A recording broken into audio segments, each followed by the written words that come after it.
I'm Dennis Belcher. I'm a tech service rep with the BASF company, and today we're with Dr. Kevin Bradley, who's a weed scientist at the University of Missouri, and we're at the Bradford University Research Farm. Looking at Zidua, and we're with Dr. Kevin Bradley, who's a weed scientist at the University of Missouri. So, Kevin, we're standing in a Zidua verdict plot. Can you tell us a little bit about this plot? Yeah, so when we, many of you have been to our farm and know how we do research, but you can see here the treated area. We're basically treating these two rows, leaving the outsides as a control comparison, and then in this particular case we have a untreated check right behind us that you can see what would have been there if we hadn't sprayed. So as Dennis said, this is a verdict, burn down, verdict plus Zidua and Roundup, all in one pass. So you get residual control with the burn down activities out there. We have cockleburr, sunflower, water hemp, and a variety of grasses here in this particular field. And Kevin, how long have you been working with the Zidua molecule? We've probably been working at least 10 years on this particular molecule. It's been out there in the research setting for a long time, so we've had the opportunity to look at it prior to its release, probably more than any other molecule. And as this product gets closer to registration, if I'm a Missouri farmer, what do you think that this would bring to me in my soybean production programs? Yeah, in particular, Zidua is really good on the small-seeded broadleaf weeds, and water hemp is one of those.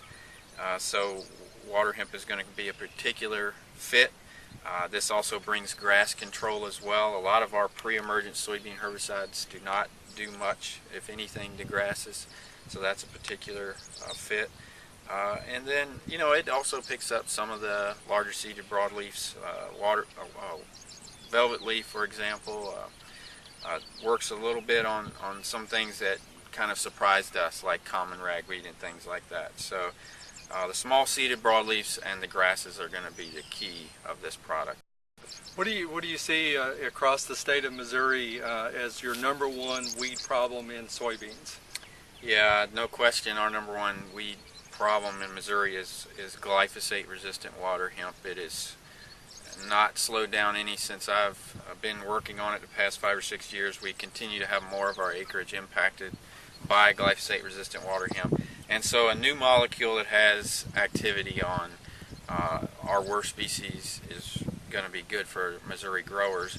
Glyphosate resistant water hemp is controlled very, very well by this. I think either as a pre-plant with your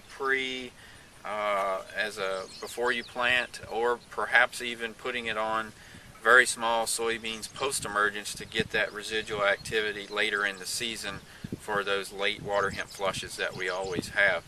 Those are two things that I see that could have a good fit for this product in Missouri. Resistant, can you just mention those and what's your prediction and what will happen with those? Yeah, well, I mean, we've got some of them here in this particular setting. You know, we've got a few cases of common ragweed, but actually that has not really been too bad of a deal.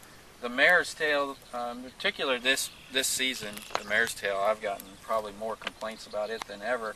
So we know horseweed or mare's tail has been a problem for years, and it just seems to be getting worse and worse. But I would say number two behind water hemp is giant ragweed, and our calls and complaints about that have grown each year, and we're seeing more and more of those populations also. All right. And you did mention, trying to control, escape water hemps with the PPO resistance, with PPO herbicides.